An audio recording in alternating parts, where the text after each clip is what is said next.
Today I'm going to share the top feature improvements I would love to see implemented in the eBird platform. Let's get right into it. Hey, welcome back to Hawk in the Lens. If you're new here, my name's Hawken, and it's my goal to get more people excited about birding.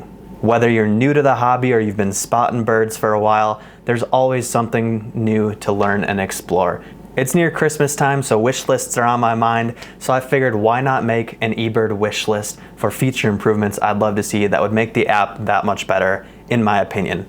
Of course, all of these ideas are something that I think I would really enjoy, but I bet you would resonate with a lot of these as well. So without further ado, let's dive into the wish list. Item number one that I'd love to see implemented is a more collaborative birding checklist experience. So on the eBird mobile app, I found numerous times this year that I've gone birding with a group of people. What usually ends up happening is just one person starts the checklist on their phone and then they're stuck managing it the whole time.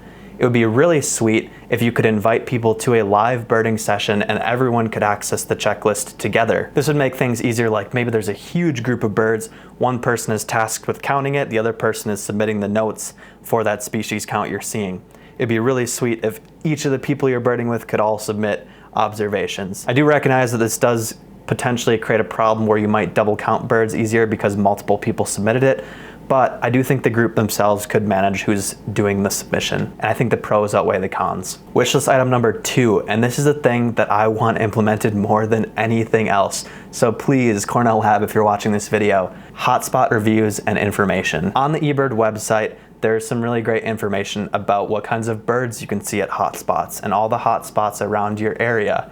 And you can even see, just based on the color alone, which ones have more birds spotted and more checklists submitted than others. Now, what would just take things to the next level is when you click on the hotspot, on top of just what kind of birds you can expect to see and maybe some likely species, it would be great if there's just some logistical information provided about the hotspot. You can access maps and get directions to it, but I'm thinking things like available facilities, parking, permission required, all kinds of things like that would be super helpful as people are using eBird to plan their birding outings. Reviews would be just as great too, because then people could provide some of that information themselves as they submit a review, and you could see which hotspots are rated higher than others. I don't know if any of you have experienced this, but I've certainly got to a hotspot before, and I've been very confused where people have actually been seeing the birds. The Salt Lake International Center, for example, is just basically a couple hotels and some ponds, but the actual hotspot map point is not necessarily right near where people spot all of the birds,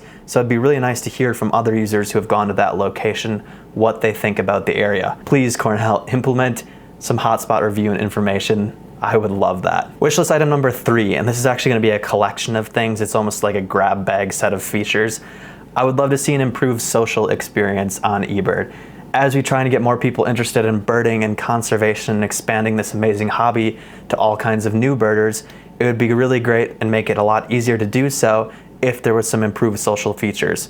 Firstly, I'm thinking a better friends experience. Now, eBird already has profiles set up like you might see in various social medias, and you can add contacts to your list, but this does look just a little old and archaic, and I would love to see an enhanced friends feature. Maybe you could add your contacts as friends that are part of eBird. It would also be nice if you could search for people's names and not just their eBird username, and then it would pop up with a list of people's profiles that you could then add as your friend. Another potential feature is a social media feed. I'm not sure how I feel about that, if it makes sense to add yet another social media platform, but one focused on birding, where you'd have a feed within eBird of people submitting their checklists and sightings and adding lifers and stuff.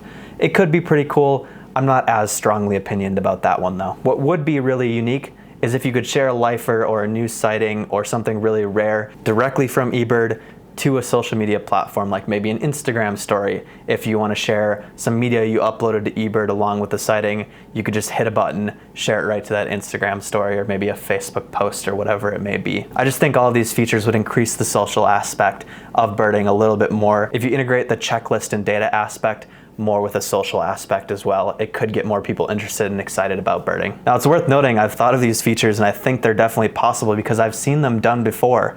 I'm gonna pull up the FishBrain app here. If any of you are into fishing, you're probably familiar with this. I think the FishBrain app does an incredible job. They have a social media feed where people are logging their catches from areas that you have defined. So I can see catches around my area. And if you go to the map, it looks quite similar to eBird, maybe a little more involved and not quite as simple as eBird's platform, but there are still locations where people are catching fish, similar to eBird, hotspots where people are spotting birds. And if you click on them, it gives you first, of course, the name, latest catches in the area, top species you might be catching in this area.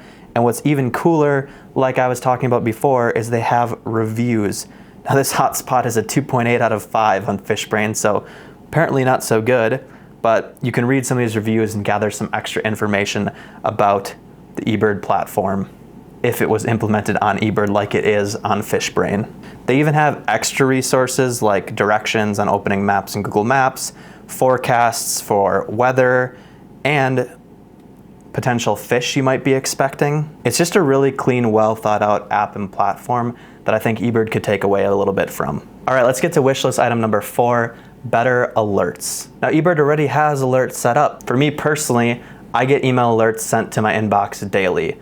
1 for rare birds in the Salt Lake County, 2 for any birds I have not yet seen in Salt Lake County this year, and 3 for birds I have not yet seen in all of Utah this year. I'm pretty sure you can either have these emails sent at a faster cadence than daily, potentially even hourly. However, I would love to see these features augmented and improved a bit. I'm not necessarily interested in birds I haven't yet seen this year. Personally, I'm more interested in birds I've never seen on my life list appearing. Some of these capabilities exist in the target section of eBird, but they don't exist in the alerts. I would love to get alerted about birds that are not yet on my life list, not necessarily just the ones for the year. That would be another welcome improvement. Wishlist item number 5 is kind of a minor one and more of just a nitpicky quality of life improvement, but I wish the geographic features in eBird would pop up with maps or something that would help you find the location better.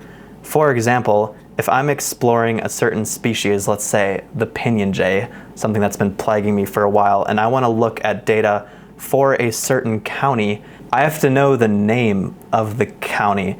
And I've only lived in Utah for about 3.5 years, so I don't know every county that's in Utah. It would be nice to see a map of Utah and to be able to click which county I'm interested in viewing the data for, as well as potentially even multi-selecting counties too. Now, by nature of needing to look up the map every single time I'm looking for a specific county, I'm starting to actually learn the county names because there aren't a lot in Utah, but this has caused a little bit of trouble for me, and I bet other people have ran into this as well. Item number 6, unique distance on eBird mobile checklists. Now, if you haven't seen my last video where I took the eBird course, I did cover a topic. If you didn't know, when you're submitting an eBird checklist, the distance you submit is supposed to be only the unique distance you covered. So if you're doing an out and back hike, which is actually pretty common in Utah when you're going up and down mountains, let's say you go 3 miles out and 3 miles back using the same exact trail, you're not supposed to report 6 miles, even though your checklist is going to record that full time it's running. You're only supposed to report 3 miles because that's the unique distance you covered. I wish the app was smart enough to recognize that you were backtracking or maybe walking along the same area you were previously, and it would suggest distances to modify your checklist to. That would be really cool and make the data that eBird is looking for much easier for users to submit. Lastly, just a weird difference between eBird and Merlin. So Merlin, when you install a bird pack, it's for the entire US or a certain region. I have the US and Canada continental pack installed on my Merlin, as well as the US Rocky Mountains region installed too.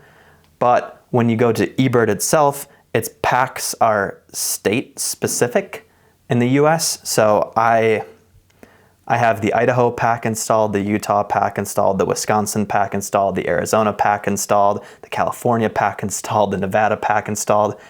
You can see where I'm going with this. It's a little annoying to have to install each state specifically. I don't mind that they allow you to do this, but I wish there was also an option to just install an eBird pack for everything in the United States. But that is my Christmas wish list wrapped up for the eBird platform. Don't get me wrong, I still love eBird and I use it all the time. It's an incredible platform that is so cool that it's totally free for all of its users too. But these are some features and improvements I would love to see made. Let me know in the comments, what do you think about my suggestions? Do you have any features you would love to see implemented too? But with that, thank you as always for watching. I'll see you in the next one, and happy birding.